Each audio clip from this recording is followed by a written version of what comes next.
Well, good afternoon and welcome to the Idahoan Show. This is my entry in the remote brutality shooting match that Ian McCullum announced a few days ago on Forgotten Weapons. I apologize for the wind noise on the camera. This is kind of a windy day, but I'm afraid if I wait for the weather to cooperate, I may miss the entry window. So we're going to make do with what we've got here. Now, I'm not going to rehash the specifics of the course, since Ian laid that out in his introductory video. Beyond saying that I've set the course up here on my range as best I could. I didn't have a mini IPSC target per se, but I had a rectangular one that's about the size of the target body there, so we should be good on targets. I also did not have a proper kettlebell, which is required for this stage, but I was able to find a lava rock that's about the right weight. And then I improvised a handle out of some scrap metal and bolted it on. So this is what we've got for a kettlebell. I think that ought to work for us. I also don't have a proper shot timer, but fortunately, since this is a fixed time stage, we can just make do with an ordinary kitchen timer. The one problem with this is it isn't very loud, but my wife is going to be running the camera today, and so I think I'm going to have her run the timer as well, and she can yell start when she punches the button to start the timer and yell stop when the timer goes off if I don't actually hear the timer itself.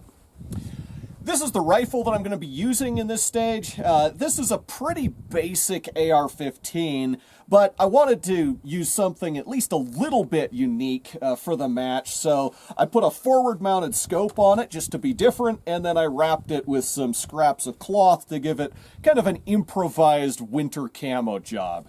So, anyway, without further ado, let's run the course. Shooter ready? Yes! Go!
Time. Stop, Tim. Time. It already went? Yep. Okay. Okay, so what you just saw is actually the first time that I ever ran the course. I didn't do a practice one prior to that, and we discovered a couple of things. First off, my hat came down over my eyes and I couldn't see the target when I was trying to shoot prone, so I had to take my hat off, and that hat just isn't going to work for this drill.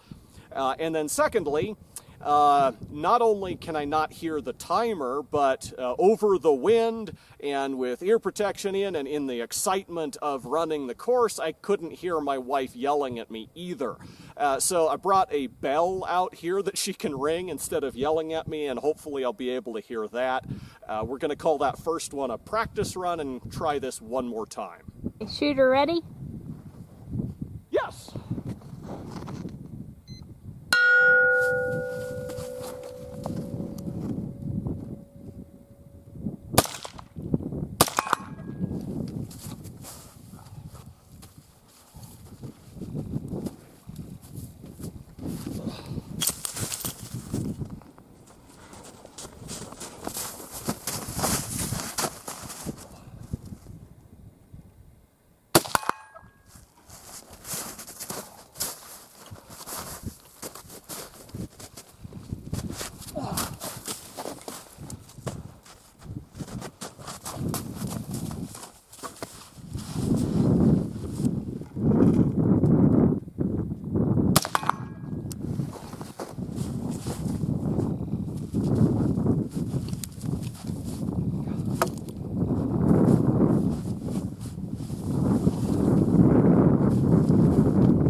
That was fun. The bell stopped me just shy of getting my third qualifying hit there.